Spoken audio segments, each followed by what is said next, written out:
Hi folks, and welcome back. Speedrunning Pyanodons takes a lot of time, making videos of it even more so. But I finally found some time and motivation to continue on this journey.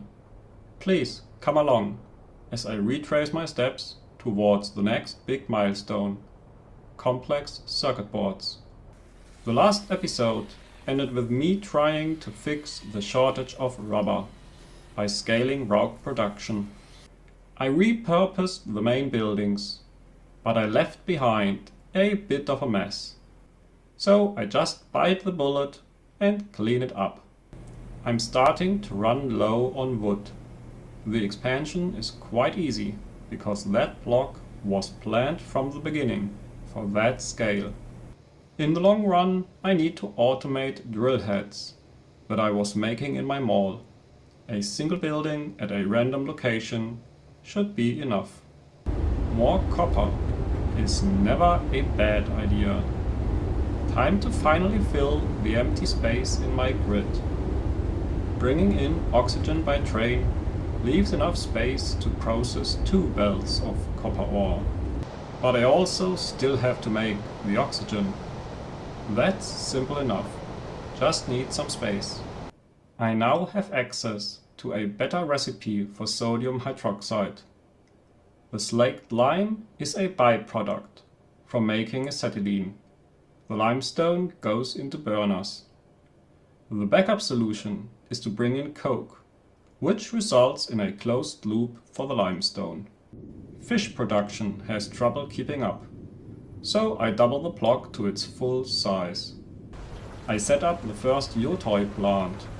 And since I'm already here, I add soil and hydrogen to the broken releasia. That setup is still crucial for making more cotton gut studs. Scaling Yotoi production with their 33 module slots per building is something that I decide to do in my mall.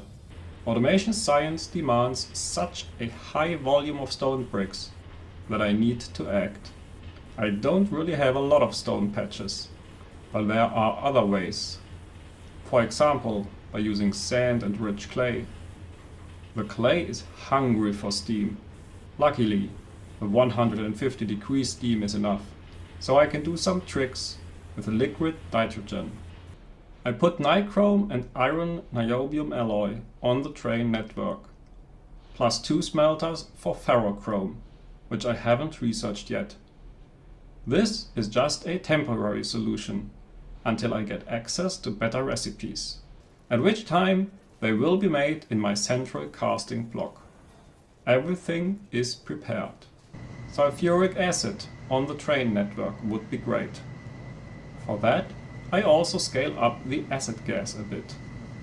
I'd like to have even more, but I have access to only a single sulfur mine, so my options are a bit limited at the moment. The boron trioxide is a bit larger than I actually needed at the moment, but instead I need diborane and boric acid on the train network. 2 rail stations behind overflow valves should do the trick for now. Get ready for the next creature. It's easier to make than to pronounce. Finally, some real expansion with another rail block, this time for activated carbon. The coal dust is coming from ash separation at my power plants. Filtration media needs pure sand, which is easy, but it also consumes all of my microfiber and a large portion of the activated carbon. Molybdenum, the reason for making filtration media in the first place. Just like niobium, this production chain is already in its final form, and instead will be improved by adding productivity modules later. Fish food. Food made from fish for fish. I lied. They are not easier to make than to pronounce. Filtration media and fish food are required. More antimony oxide. I also need some grade 4 on the train network. Making more plastic looks trivial in comparison. Just a few more biofactories. I have enough syngas and aromatics for now. The phosphor production chain has two challenges. First, there aren't many phosphate rocks on my map. Second, you need to balance the output of 3 different fluids: phosphorus acid, phosphoric acid, and phosphine gas. I add a second building for plasmids, even though I don't have the ingredients to fully support it. I can scale up cyanic acid and melamine a bit, because of all the wastewater byproduct that I can convert to additional urea. The additional cyanic acid is needed to make more cobalt extract, and I also have to put rare earth oxides on the train network. More phytoplankton from tin. Hopefully the full belt of tin ore is enough before getting access to the next recipe in chemical science. Mark II, sap and trees are neither difficult nor expensive, so I set them up in my mall and simply wait. My power network is almost at its limit. Time to burn more coal. For now, the only use of tailings was to supplement the production of Nexalit ore. But this doesn't make nearly enough tailings dust going forward. So I make some dedicated tailings dust from tailings. As a nice side effect, this makes acid gas, and not an inconsiderable amount. I need a bit of naphthalene oil. My large tar processing block doesn't have any space for more stations, but I can repurpose one of the stations here. What a sweet little tar processing block. Let's slaughter the creatures with the unspeakable name. I'm after the arthropod blood. Despite the demand for fish food and filtration media, this is so much cheaper than the alternatives: arcards or zipias. Vanadium to make anthraquinone, or actually hydrogen peroxide. This is the place where the arthropod blood, tailings dust and naphthalene oil will vanish. Vanadium has a bad reputation of being difficult or annoying or whatever, but it totally depends on your playstyle. If you normally void all byproducts to have less interdependencies in your factory, then yeah, have fun making enough iron oxide. If you have a tendency to overbuild, then yeah, have fun scaling your arthropod blood. But this should be enough to reach chemical science with the better recipe for anthraquinone. And at that point, the demand for vanadium will go down again. Yotoi in its dedicated block. Aluminium pulp is required to make complex circuit boards. Theoretically, I could also upgrade my production of molten aluminium, but I don't really like the demand for phosphoric acid and rather spend more coal, borax and coke. TCl. Now, that's a bottleneck. Actually, it wouldn't be so bad if it weren't for the cobalt extract. This contraption limits the consumption of cobalt extract to a quarter of a mechanical inserter, 0.15 per second. I need more niobium. 1 building each is not enough anymore.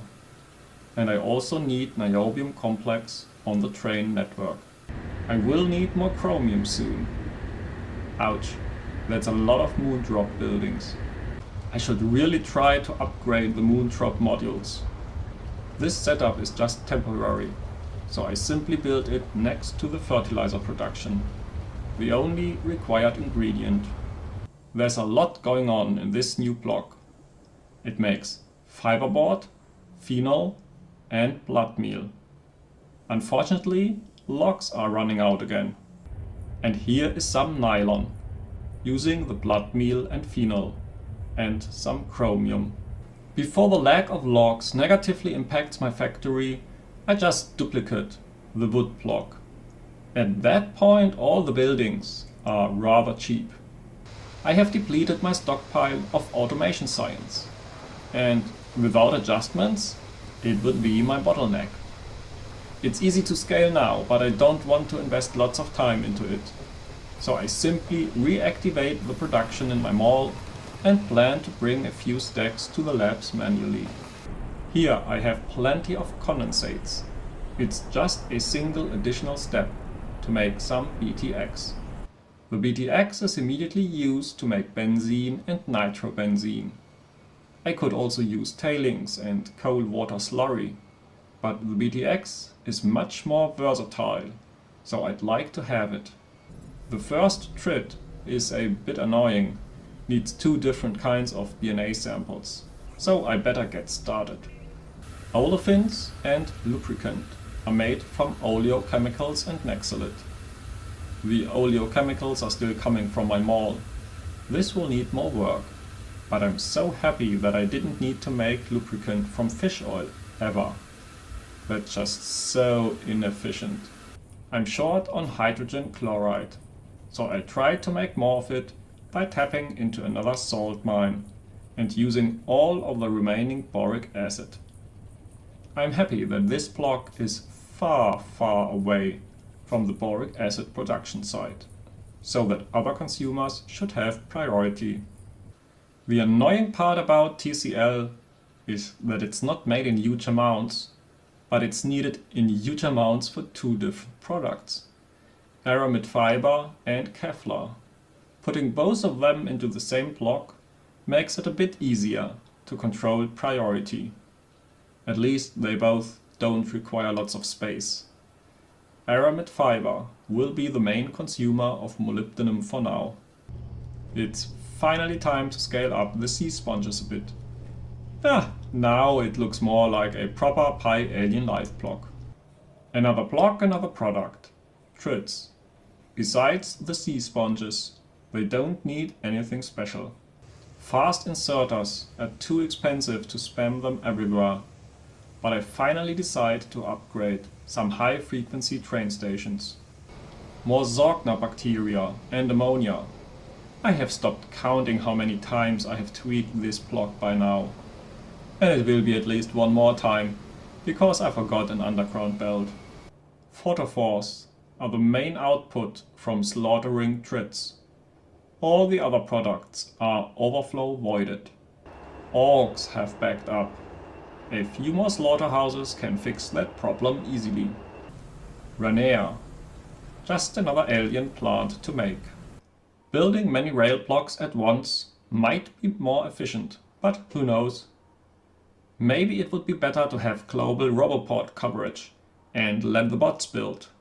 But the distances are so huge and the bots are so expensive. I don't really like that idea. This makes a trickle of optical fiber. I tried to future-proof this block by providing some intermediates on the train network for much later. This block needs just so many annoying things. Aramid fiber, Kevlar, iron niobium alloy, photophores and silver. A proper build for oleochemicals. For now I still use titanium.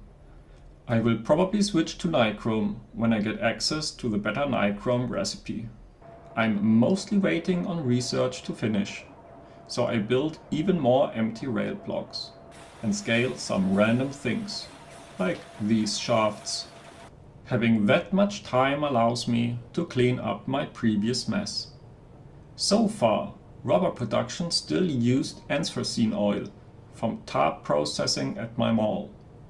Time to cut down the long pipe and instead bring it in via train. With my latest expansion to the south, that sulfur vein came into acceptable reach. Time for another mine. Scaling to a few hundred Ranea modules will take a lot of time. That's why I already set them up, even though I don't need them until the next science pack. Molten stainless steel. More cobalt extract. I could just cry.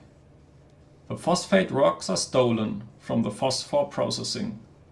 The sulfur was just expanded. The ferrochrome just needs the recipe assigned.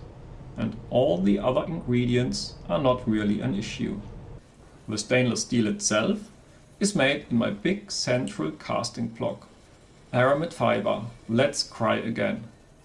I also fill in all the gaps that I intended for the future, which allows me to finish this block remotely, at least in theory.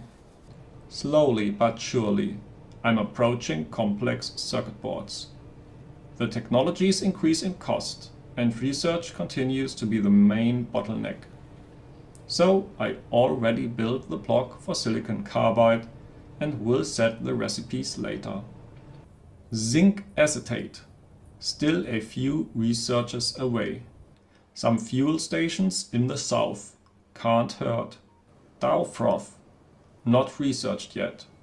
You might have noticed that I don't have any silver on the train network yet. I made a few chests of silver in my mall, but I also don't want to build a dedicated block for silver just yet. As a compromise, I overflow lead dust to produce silver and put it onto a train. Silicon and silicon wafers, not researched yet. This not only requires an absurd amount of pure sand, but also coal dust. I'm so happy about my byproduct coal dust, because dedicated coal dust production at this stage of the game is just awful. Antimony pulp, not researched yet. Needs Dow froth, hydrogen peroxide and fish oil. This is such a pain to make. At this stage of the game, I would never upgrade, or is it downgrade, all my production of antimony oxide to this new recipe. This is really just to make complex circuit boards. A bigger factory needs a bigger power plant. Etching solution, not researched yet. This is another consumer of hydrogen peroxide, but unfortunately it's also required for complex circuit boards. Cermet, not researched yet. This is where the lubricant is required, and also some molybdenum ore for a change. Bakelite and phenolic boards, not researched yet. Ferrite and nickel silicide, not researched yet. They need more cobalt extract. Oh no! I have so much time that I decide to clean up my mall. I add some stations at the border and remove antimony processing, batteries, borax, lead plates, aluminium plates, duralumin and vitriol. After 90 minutes doing that, I need a break. It's time for the final boss. Complex circuit boards. Using some creative solutions, it all fits into a single block. Of course, the research is still missing, but having all the spaghetti built and the train stations filled up will speed up getting the milestone. I want to point out that this block will also make Electronics Mark II later, and that in theory I can fit a second row of some buildings, even though I'm not able to support that kind of scale in the near future. Another hour of waiting for research. That means more cleanup in my mall. It is now surrounded by rails. The train stations near the old battery production were moved to the border. Glass production is removed. Petri dishes for Pi 1 science packs are instead imported. The Moondrop stockpile is slowly vanishing. Time to add a few more buildings. Unfortunately, the Mark II modules are not ready yet.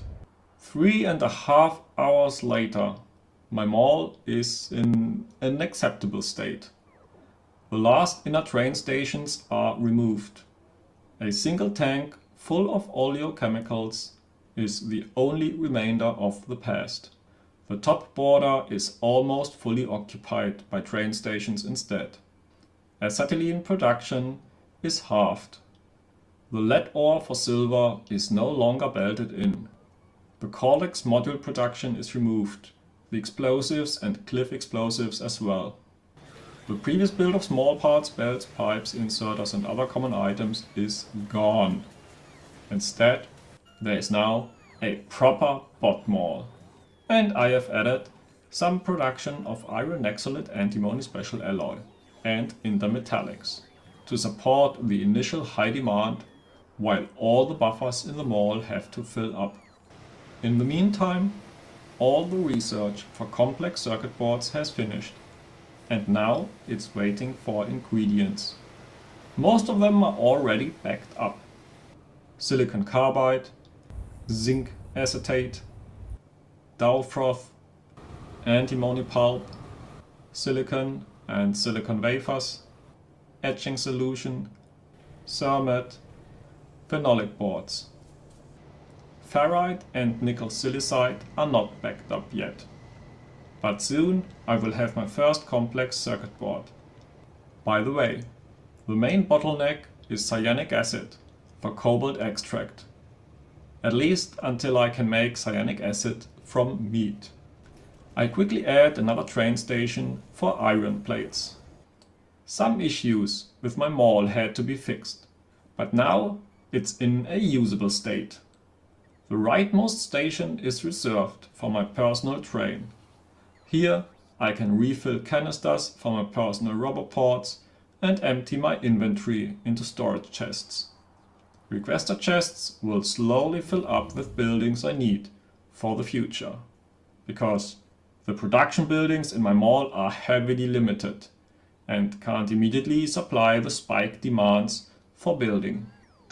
That were some pretty important achievements. I made the first complex circuit boards and transitioned to a bot mall. Most of the way towards the next science pack is already behind me, and it's time to enjoy some goodies lying on the way ahead, like productivity modules and vet brains. But that's for the next episode. I hope you have enjoyed this video. Thanks for watching, and don't forget to grow your factory.